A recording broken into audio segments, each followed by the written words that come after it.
Everyone, welcome to my channel. कैसे हैं आप सब? होप सो सब बढ़िया होंगे। तो गाइस, आज हम बात करेंगे बीए सेकंड सेम हिस्ट्री की क्लासेस के बारे में। आप सबको पता है कि चैनल पर सेकंड सेम की यूनिट 3 चल रही है, जिसमें आपको मैंने 2 पार्ट्स जो हैं करवा दिए हैं। तो आज का पार्ट रहेगा हमारा 3 और ये आपके लिए बहुत ज़्यादा ज़रूरी रहेगा।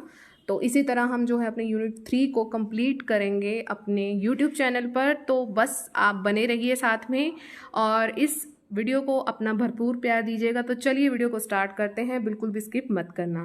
तो देखिए, पार्ट 2 में मैंने आपको इतना करवा दिया था, न्याय प्रबंध, स्थानीय प्रशासन, ये सब आपको मैंने पार्ट 2 में बहुत अच्छे से करवाया था। किसको क्या कहते हैं, अलाउद्दीन खिलजी ने नायब का पद किस किस को दिया था, तो मलिक काफूर को दिया था। तो ये चीज़ें मैं आपको सब बता चुकी हूँ। तो आज बात करेंगे हम सैनिक प्रबंध की, कि सैनिक प्रबंध जो था दिल्ली सल्तनत वालों का कैसे था, यानी पूरे के पूरे दिल्ली सल्तनत की हम यहाँ पर बात कर रहे हैं।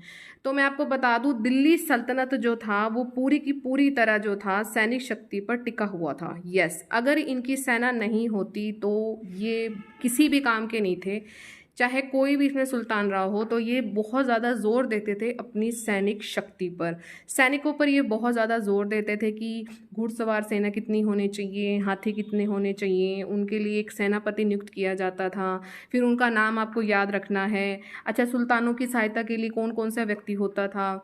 अच्छा, इसके ऊपर और कौन सा व्यक्ति होता था कि जो उनकी देख रेख करता है, क्योंकि एक व्यक्ति सारे काम नहीं कर सकता। तो इस टॉपिक में आपको सिर्फ इतना ही याद रखना है कि कहाँ कौन किसका क्या नाम था। नाम याद रख लेंगे, 2-3 बार पढ़ लेंगे तो नाम भी याद हो जाएंगे आराम से। ठीक है, आप सबको पता लग गया कि क्या करना है हमें। तो आपके जो दिल्ली सल्तनत के जितने भी सुल्तान थे, उनकी सारे की सारी सैनिक शक्ति पर ही सब कुछ ये टिका हुआ था।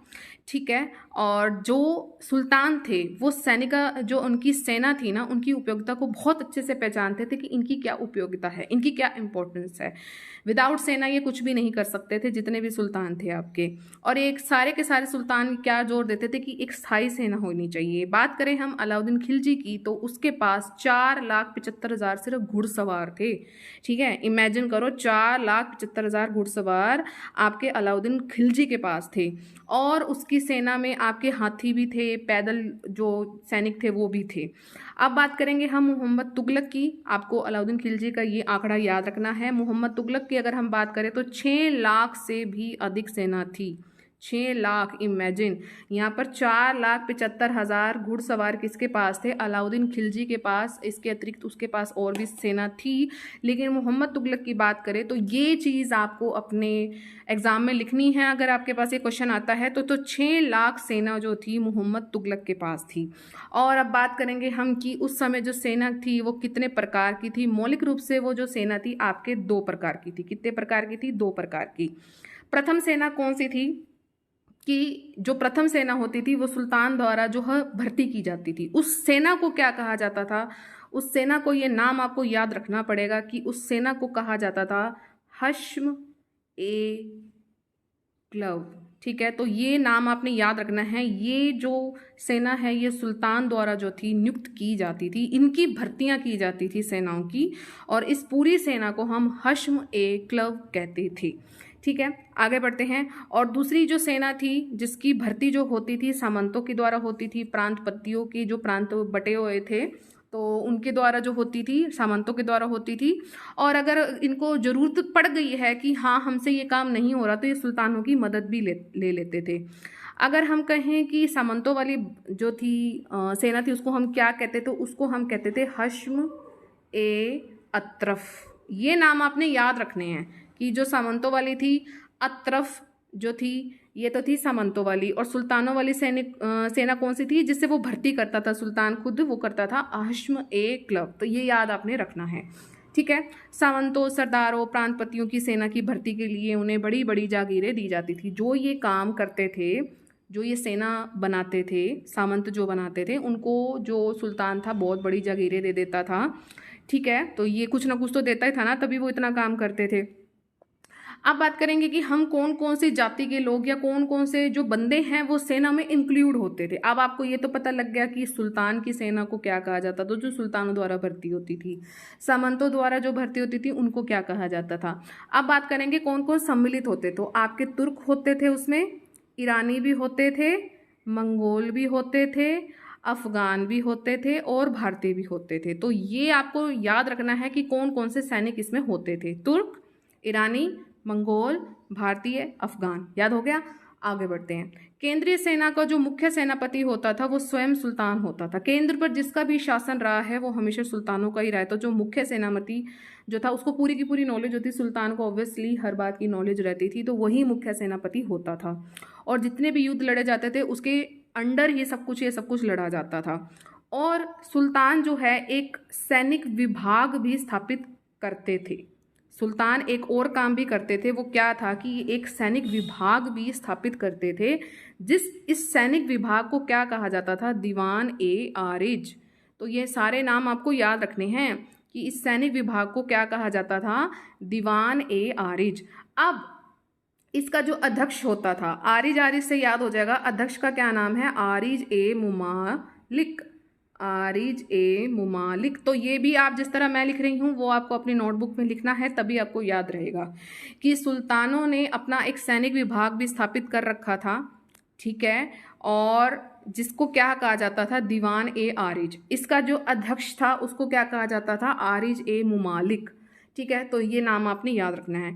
अब इस आरिज ए मुमालिक का क्या काम था? तो इसका क्या काम था मुख्य कि एक तो सेना की भर्ती करनी है आपने, ठीक है, ये जो सैनिक विभाग बनाया गया है, ये जो इसका अध्यक्ष होता था आरिज ए मुमालिक, तो इसका काम क्या होता था? एक तो आपको सेना की भर्ती करनी है, उनको आपने प्रशिक्षण देना है, प्रॉपर उनको ट्रेनिंग देनी है, आपने उनको प्रॉपर आपने वेतन देना है, उनको आपने सैनिकों और जो है जो घोड़े होते थे उनके आपने दाग प्रथा भी करनी, जो अलाउद्दीन खिलजी के टाइम पीरियड में थी, उनका आपने विवरण देना है कि कौन से जो हैं आपके घोड़े हमारे हैं, सैनिक कौन से हमारे। तो ये सबका ब्यौरा जो था आपको आरिज ए मुमालिक को ये सारे काम करने पड़ते थे, ठीक है। और किससे होना है उपस्थित युद्ध के समय में, किस किस बंदे को इंक्लूड होना है, तो ये सब चीज़ें आरिज ए मुमालिक जो है डिसाइड करता था। साधारण भाषा में मैंने आपको समझाने की कोशिश करी है। अगर आपको पसंद आया है तो लाइक कर देना।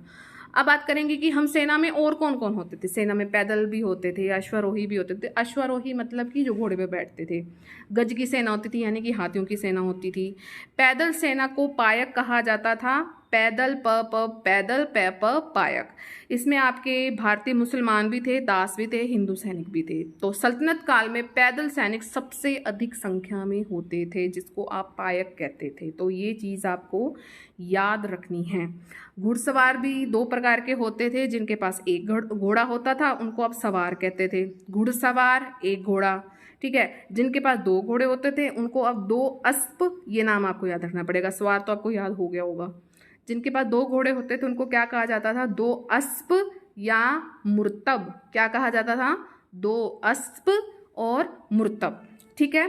और तीसरी सेना जो आपकी होती थी वो हाथियों की होती थी, ठीक है। गज सेना अभी आपने ऊपर पढ़ा है, तो हाथियों की होती थी। उनको युद्ध कला भी सिखलाई जाती थी। अब बात करेंगे हम तोपखाने की। सभी जो आपके सुल्तान थे वो सभी के सभी क्या काम करते थे? तोपखाने पर भी बहुत ज़्यादा बल देते थे। और ये जो तोपखाने थे ये आधुनिक ढंग से बिल्कुल भी संगठित नहीं थे, लेकिन आप कह सकते हो कि युद्ध में इसका प्रॉपर आपका महत्व था, ठीक है। तो तोपों को क्या कहा जाता था? अब देखिए, तोप तो हमारी भाषा का शब्द है ना, तो इनकी भाषा में क्या कहा जाता था? उसको कहा जाता था मंगनीक। नाम याद रखेंगे, नाम ही तो भूल जाते हैं सब। मंगनीक और अर्राद, मंगनीक और अर्राद, बार बार बोलेंगे याद हो जाएगा। सेना का संगठन, जो सुल्तान थे उन्होंने अपनी सेना का संगठन किस प्रकार किया होता? तो इनकी एक दशमलव प्रणाली होती थी, उसके आधार पर आपकी सेना का संगठन होता था। 10 अगर अश्वारोही हैं, ठीक है, ध्यान से सुनिएगा, अगर 10 अश्वारोही हैं, उनकी एक अगर सैनिक टुकड़ी है तो उसको हम कहते थे सर ए खैल। याद रखेंगे, सर ए खैल। 10 अश्वारोही की सैनिक टुकड़ी को सर ए खैल कहा जाता था। अगर 10 सर ए खैल हैं तो ध्यान से एक एक चीज आपने सुननी है। 10 अगर अश्वारोही हैं, 10 अगर जैसे मैं लिख रही हूं वैसे ही आपने याद करना है। 10 अगर अश्वारोही हैं, ठीक है, इनको आपने कहना है सर ए खैल, ठीक। अगर 10 आपके सर ए खैल हैं तो इसके आगे अब 10 लग गया। 10 सर ए खैल हैं तो इसके ऊपर एक होगा सीपा सालार, सीपा सलार। जिस तरह मैं लिख रही हूँ वैसे ही याद करना है बच्चों। अगर फिर आपके 10 सीप ह सलाहार हो जाएंगे, सीप ह सलाहार हो जाएंगे, तो उसके ऊपर आपके हो जाएंगे एक अमीर, ठीक, फिर अमीर, फिर 10 अमीरों के ऊपर एक होगा आपका मलिक, फिर 10 मलिक के ऊपर आपका होगा एक खान। तो इस तरह आप क्रम में याद रखेंगे। 10 अगर आपके अश्वारोही हैं, ठीक है, तो और होगा सर ए खैल सर ए खैल। 10 अगर आपके सर ए खैल हैं तो सीप सलाहार। 10 अगर आपके सीप सलाहार है उसके ऊपर एक होगा एक अमीर। 10 अमीर होंगे तो उसके ऊपर होगा एक मलिक। 10 अगर मलिक है उसके ऊपर होगा एक खान नियुक्त किया जाता था। तो ये चीज़ आपने याद रखनी है, ठीक है। सेना का संगठन इस प्रकार किया जाता था। दाग और हुलिया, अगर आपने दिल्ली सल्तनत की बात करें तो जो आज के आधार कार्ड हैं वो इसी पर बेस्ड हैं। इन्हें से हमने सीख लिया है कि दिल्ली सल्तनत में सेना में अगर अपने अनुशासन को बनाए रखना है तो घोड़ों को दागा जाता था और सैनिकों को हुलिया लिखा जाता था, सैनिकों का हुलिया लिखा जाता था। इस युद्धों के समय कोई भी सैनिक किसी भी प्रकार की धोखाधड़ी नहीं कर सकता था। और जो आरजे मुमालिक, जिसके बारे में हमने ऊपर पढ़ा था अभी, तो वो सैनिकों और घोड़ों का रिकॉर्ड अपने पास रखता था कि ये मेरे घोड़े हैं, ये मेरे सैनिक हैं, ठीक है। वेतन भी देते थे, वेतन भी नकद वेतन ही दिया जाता था। और अगर उनके पास अगर वेतन नहीं है, बाय चांस अगर वेतन नहीं है, तो उनको जागीर दे दी जाती थी। और अलाउद्दीन खिलजी के समय में आपके घुड़सवारों में एक मर्तब को 234 टंके दिए जाते थे और एक सवार के 136 टंके जो थे वार्षिक दिए जाते थे। तो ये चीज़ आपको याद रखनी है।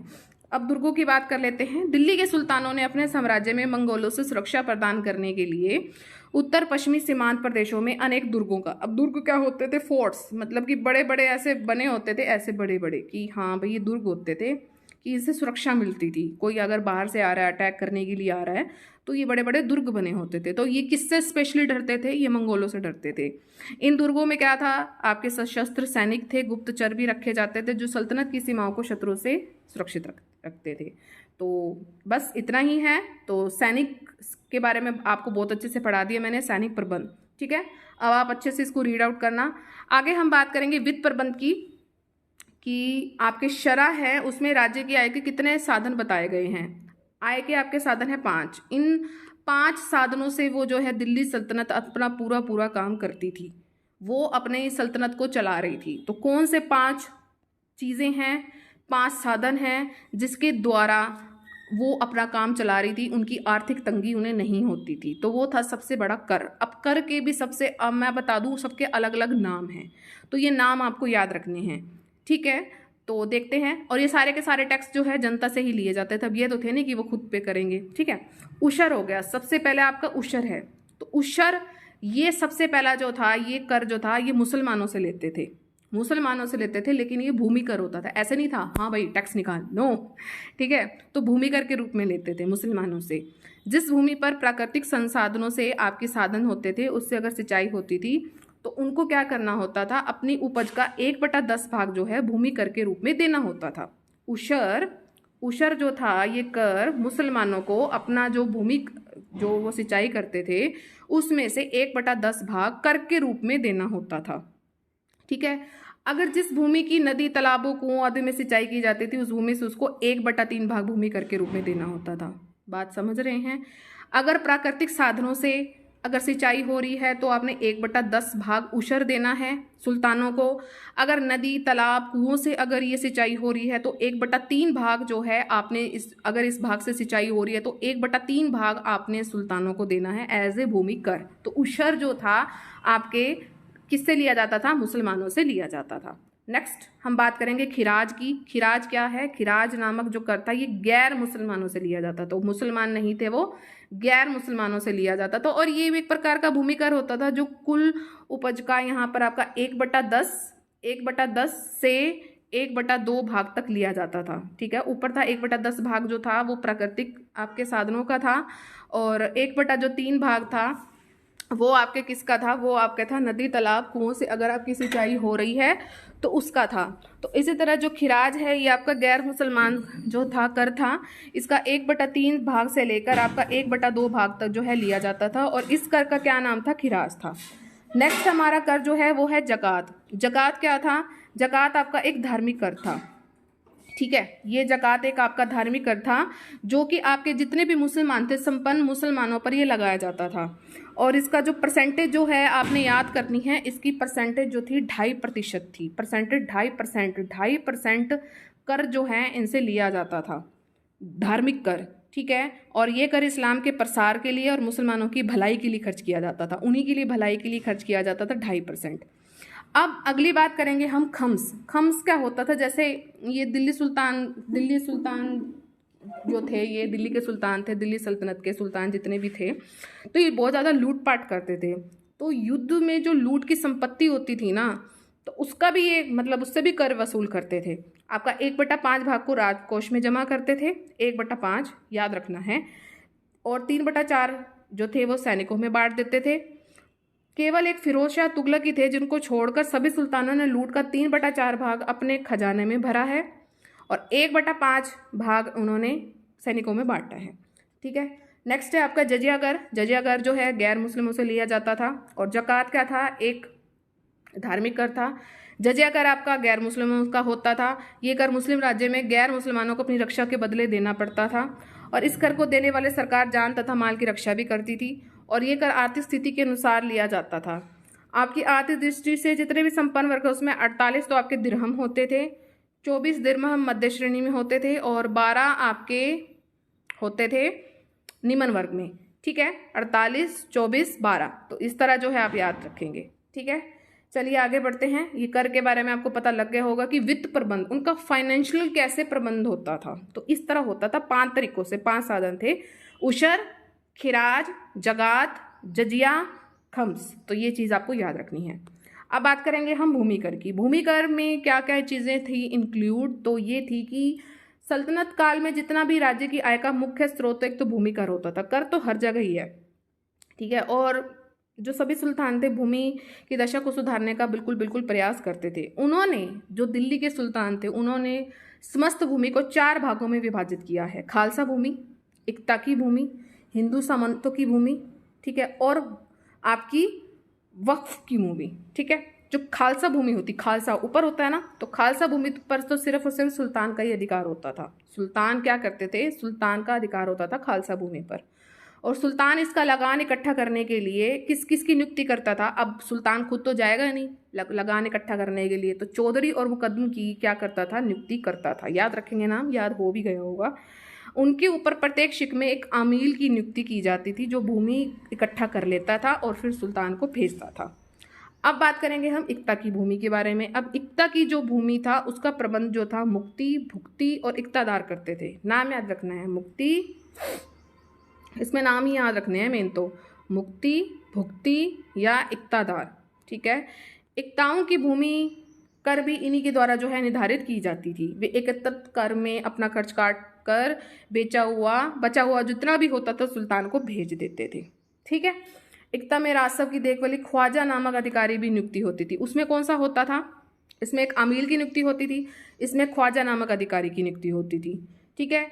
हिंदू जो सामंत वाली भूमि थी उसमें स्वयं कर इकट्ठा कर लेते थे, उनको ऊपर किसी की जरूरत नहीं थी, भाई ये इकट्ठा करेगा, इनके पास सुल्तानों में हिंदू सामंत खुद ही अपना काम करते थे और वो प्रतिवर्ष जो है सुल्तान को भेज देते थे। अब बात करेंगे हम इमाम तथा वक्फ की भूमि। इस पर लोगों का वंशानुगत अधिकार होता था। इस पर किसका अधिकार था, वंशानुगत अधिकार। ये भूमि कर से बिल्कुल मुक्त होती थी। वंशानुगत वाली जो होती थी भूमि, वो जो वक्फ की भूमि होती थी वो बिल्कुल भूमि कर से मुक्त होती थी। और अलाउद्दीन खिलजी किसानों से कुल उपज का 1/2 भाग जो है भूमि कर लेता था, जबकि मोहम्मद तुगलक ने 5 से 10 गुना इसमें वृद्धि कर दी थी। आप देख रहे होंगे कि अलाउद्दीन खिलजी और फिरोज शाह तुगलक या मोहम्मद तुगलक का ही बहुत ज़्यादा नाम आ रहा है, ठीक है। तो ये चीज़ आपको याद रखनी है। और आपको ये भी बात ध्यान रखनी है कि जितने भी सुल्तान थे वो कृषि पर पूरा बल देते थे, क्योंकि उनको पता था इसी से हमारी सारी चीज़ें होनी है, ठीक है। आय के अन्य साधन कौन कौन से हैं, जैसे खानों से प्राप्त आय हो जाए, गढ़ाओ खजाना अगर उनको मिल गया, उपहार मिल गए, यात्रा कर हो गया, उत्पादन पर कर हो गया, जुर्माने हो गए, सिंचाई कर हो गया, किसी को आपने वेतन देना है, दान लेना है, पुरस्कार हो गया, तो ये सब चीज़ें होती थी। ये सबके उनके क्या थे, आय के अन्य साधन थे, ठीक है। तो उम्मीद है ये टॉपिक आपको समझ आ गया होगा। अब हम करेंगे इक्ता प्रणाली को, बस हमारा ये लास्ट टॉपिक है। 1206 में दिल्ली सल्तनत की स्थापना के बाद एक नई संस्था का उदय हुआ जिसे आप इक्ता के नाम से जानते हैं। अब ये इक्ता है क्या, इक्ता ये एक अरबी भाषा का शब्द है जिसका अर्थ होता है भूभाग। क्या अर्थ है इसका, भूभाग। इस्लामी साम्राज्य के समस्त क्षेत्र को विभिन्न आप खंडों में बांट दिया जाता है। इस विशिष्ट खंड को कता कहा जाता है। ठीक है, एक इस्लामी राज्य है आपका, जितने भी उसके क्षेत्र हैं उसको आपने भागों में बांट दिया और उस जो विशिष्ट खंड होते थे उनको कता कहा जाता है। राज्य के भूभाग अर्धस्वामी तक युक्त उस्र अर्थात दशांश कर अदा करने की शर्तों को विशिष्ट लोगों को दिए जाते थे। ठीक है, उस्र को दिए जाते थे और दशांश लोगों को ये शर्तें जो हैं दी जाती थी, विशिष्ट लोगों को दी जाती थी। और मुस्लिम राज्य का जैसे जैसे विस्तार होता गया तो राज्य का सैनिक उत्तरदायित्व भी बढ़ता गया। ऑब्वियस सी बात है, अगर मुस्लिम राज्य का विस्तार हो रहा है तो सैनिक भी बढ़ेंगे, उनका उत्तरदायित्व भी बढ़ेगा, उनकी रिस्पॉन्सिबिलिटी बढ़ेगी। अब जब आपकी शक्तिशाली सेना हो जाती है तो अधिक से अधिक आपको भूभाग की जरूरत पड़ेगी। सेना है तो भूभाग तो चाहिए ही चाहिए, होगा ना, जिसके फलस्वरूप इक्ता नामक एक नई व्यवस्था ने जन्म लिया। इस प्रथा का जो उदय था वो अरब में आपके अब्बासी खलीफाओं के समय में हुआ था और 10वीं शताब्दी के मुस्लिम जगत में भूमि प्रदान कर जो ये प्रथा थी ये बिल्कुल आम हो गई थी। ठीक है, जैसे ही आपके अब्बासी साम्राज्य का पतन शुरू हुआ तो ये छोटे छोटे राज्यों में बढ़ता गया। ठीक है, और खलीफा और अनेक जो इसके शासक थे तो राज्य के असैनिक अधिकारियों को वेतन देने और अपने सैनिक अभियान के खर्चों को पूरा करने के लिए इस प्रणाली का विकास किया कि इस प्रणाली का हम विकास करते हैं, क्योंकि हमने अपने और जो अधिकारी हैं, जो असैनिक अधिकारी हैं, जो कहते हैं ना नॉन टीचिंग स्टाफ कहते हैं, टीचिंग कर एक तो टीचर होते हैं, नॉन टीचिंग स्टाफ होते हैं, तो उनको हमने कैसे कैसे हम उनको चीज़ें दे सकते हैं। अच्छा, अगर आप साम्राज्य का विस्तार कर रहे हो तो आपको सेना को वेतन भी देना है, धन प्राप्ति भी देना है, तो ऐसे में इनकी प्रशासकीय जो ढांचा था ना वो मतलब लड़खड़ाने लग गया था। ये जो चीज़ें इतना संकट आ रहा है आर्थिक रूप से, इसके निदान के लिए सैनिक और असैनिक अधिकारी दोनों के लिए बदले भूखंड बांटे जाने लगे जो इक्ता कहलाते थे। इनको भी भूखंड दे दिया, इनको भी दे दिया, यानी भूखंड मतलब भूमि का टुकड़ा। ये बात ध्यान देने, इक्ता प्राप्त करने वाले व्यक्ति को मालिक नहीं होते थे। अगर आपने उनको बांट दिया है तो वो मालिक नहीं होंगे, वे अपनी इक्ता में से केवल अपने वेतन के बराबर ही लगान का उपयोग कर सकते हैं। ये नहीं है कि अगर आपको भूखंड दे दिया तो आप उसके मालिक बन गए। नो, जितना आपका वेतन है उसके बराबर ही आप लगान वसूल करोगे, उसके बाद tata bye bye.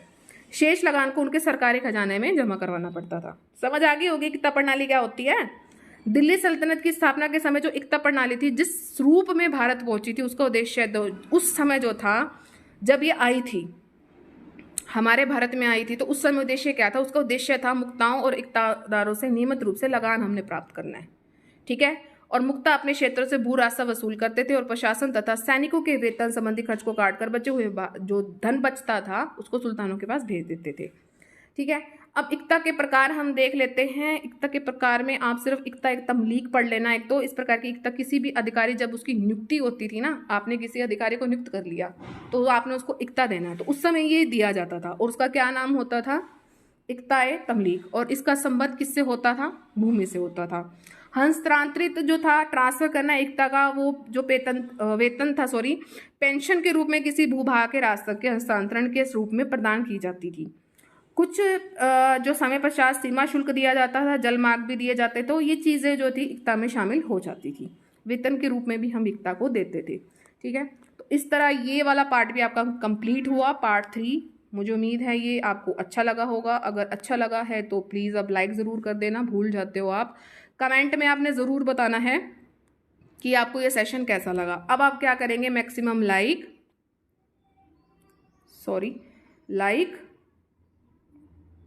Share and subscribe करेंगे। ठीक है, मैक्सिमम आपने ये काम ज़रूर करना है, ज़्यादा से ज़्यादा लोगों में आपने ज़रूर शेयर करना है। ठीक है, चलिए मिलेंगे अपनी नेक्स्ट वीडियो में। Till then, thank you so much for watching. Bye bye guys and take care.